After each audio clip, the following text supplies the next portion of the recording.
I don't think people should be going back to Gaza. I think that Gaza has been very unlucky for them. They've lived like hell. They lived like you're living in hell. Gaza is not a place for people to be living. So this is kind of where we come to a crossroads here, because on one end, we know that Israel wants to institute the Greater Israel Project, right? We know that they want to do that. But on the other end, we also understand that Gaza is pretty much decimated, and it's going to be damn near uninhabitable for a lot of Palestinians. We believe that, and I believe Canada is going to do a good job also. They said the same thing, and then they did something much different than what you were hearing. This is a very, very difficult situation, but we're going to get it solved. I don't think people should be going back to Gaza. I think that Gaza has been very unlucky for them. They've lived like hell. They lived like you're living in hell. Gaza is not a place for people to be living. And the only reason they want to go back, and I believe this strongly, is because they have no alternative. What's the alternative? Go where? There's no other alternative. If they had an alternative, they'd much rather not go back to Gaza and live in a beautiful alternative that's safe. Okay, that's debatable. So this is kind of where we come to a crossroads here, because on one end, we know that wants to institute the Greater Israel Project, right? We know that they want to do that. But on the other end, right, we also understand that Gaza is pretty much fucking decimated, and it's going to be damn near uninhabitable for a lot of Palestinians. So though I see the humanitarian relief that comes with sending them to Egypt and Jordan, what's going to end up happening is they'll never be able to return, if we're going to be honest here. Right? And this is what leads a lot of people to believe, matter of fact, that this was the goal all along. There's many people that had their tinfoil hats on saying they're toppling Gaza like this so they can rationalize taking it over. They're going to try to get these guys sent over to some of these neighboring Arab countries. Right? And like I said before, Egypt and Jordan, we give them a lot of aid to play nice with Israel, chat. Maybe Biden didn't have the balls to tell them you're going to accept these refugees, but Trump will. And if this tariff situation doesn't show you guys that Trump is willing to put countries in very bad spots economically, to include even hurting ourselves, I think more than likely he can probably bully Egypt and Jordan into taking these refugees. Now, my opinion on it, I'm split, because half of me is like, okay, these guys don't really have a home to go back to. It's going to take years to get Gaza to back where it was at. People are going to be suffering in the meantime. Israel's always going to have, oversight of it. It's always going to be occupied. Do you really want to be in an open air prison in Gaza, or do you want to go to Jordan and Egypt where you'll have significantly more sovereignty, where Israel doesn't rule over you? Now, us over here in 2020 hindsight, United States of America, we're like, yeah, dude, it's a no-brainer. Just go to Egypt, right? Like, just go to Jordan. It's not that big a deal. Trump is going to get you guys in. But if you've lived somewhere your entire life, but not just you, your mom, your grandma, her mom, her grandma, like, we're talking generations upon generations, guys, lived on this land. It's not going to be as easy to just pick up and go. It really isn't. So, and it's 2 million people. It's a lot of people, bro. Though I do like the fact that being given refugee status will help end the suffering almost immediately. I also am sensitive to the fact that a lot of these people probably want to stay in their homes, but their homes have been destroyed. Something like 70% of Gaza has been absolutely leveled. So we'll see what happens. But Would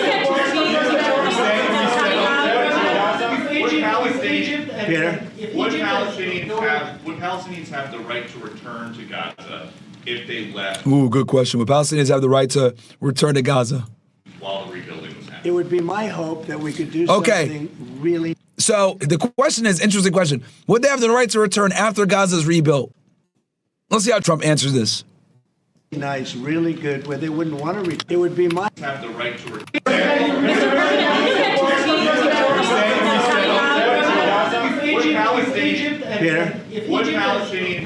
Would Palestinians have the right to return to Gaza if they left while the rebuilding was happening? It would be my hope that we could do something really nice, really good, where they wouldn't want to return. Why would they want to return? The place has been hell. It's been one of the meanest, toughest places on earth. And right now, I've seen every picture from every angle, better than if I were there. And nobody can live there. You can't live there. So if we can build them through massive amounts of money, supplied by other people, very rich nations, and they're willing to supply it. If we can build something for them in one of the countries, and it could be Jordan, and it could be Egypt, it could be other countries, and you could build 4 or 5 or 6 areas. It doesn't have to be one area, but you take certain areas and you build really good quality housing, like a beautiful town, like someplace where they can live and not die. Because Gaza is a guarantee that they're going to end up dying. The same thing's going to happen again. It's happened over and over again, and it's going to happen again as sure as you're standing there, Peter.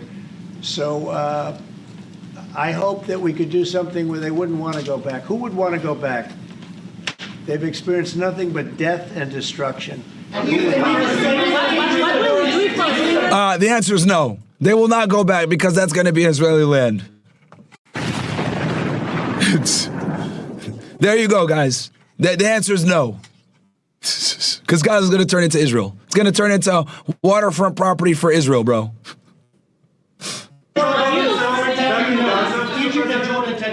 What will you do then? Well, I don't think they're going to tell me no. I don't think they're going to tell me. Hold on. Let's rewind that. Well, I don't think. Egypt and Jordan tell you no. What will you do then? Well, I don't think they're going to tell me no. I don't think they're going to. I think they're going to tell Biden no, and I think they're going to tell other people no. So you think it will Bro, holy. happen at the end? I think there's a good chance. Yeah. How I'd like to many see it people are you thinking about? I called it, didn't I? See? He's going to put an enormous amount of pressure on these neighboring Arab countries to take these people in. Right? I told y'all. I didn't watch this press conference. I told y'all he was going to do that. That is what he's going to do. First thing he's going to bargain with is, yo, I give you aid. You better take these Palestinians in. All of them. I mean, we're talking about probably 1,000,007 people, 1,000,007, maybe 1,000,008.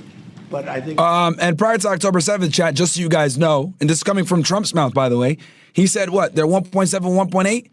Gaza was 2 million before October 7th. You guys do the math on how many people got fucking killed, man. I don't think you guys caught that. Let's rewind that real quick. Hold on. Probably 1,000,007 people. Are you thinking about? All of them. I mean, we're talking about probably 1,000,007 people, 1,000,007, maybe 1,000,008. But I think all of them. I think they'll be resettled in areas where they. So he's admitting that there's roughly 1.7 to 1.8 million. Guys, someone in the chat corrected me, said 2.2 million. Even better. So he's admitting it's 1.7, 1.8. We know that Gaza was at least, at the lowest level, 2 million. At least. Some people in the chat are telling me 2.2. So what he's inadvertently done here is he's proven what we said for over a year now. That they've killed an enormous amount of innocent people. That's why the world hates them right now. And that's why I told you guys when I was giving you my monologue earlier, the synopsis, you know, some sources will tell you 10,000 people are dead on the low end, 10 to 20. So I think even now at this point, Israel is leaning more towards 20,000. Right? But then other sources will tell you they've killed 100 to 200,000 because they're finding bodies every day. A lot of people are buried under the rubble, chat. Like Gaza is extremely densely populated and there's buildings everywhere. So when they knock these buildings down, people are getting crushed under the rubble so they can't find the body. So they have a lot of missing people. So what you guys just saw just there, literally it kind of concedes the fact that we're talking about 100,000 plus gone. 100,000 plus gone. By conservative standards. Okay? The Israeli media tries to minimize and say it's between 10 to 15,000. Sorry, 10 to 20,000. They can live a beautiful life and not be worried about dying every day.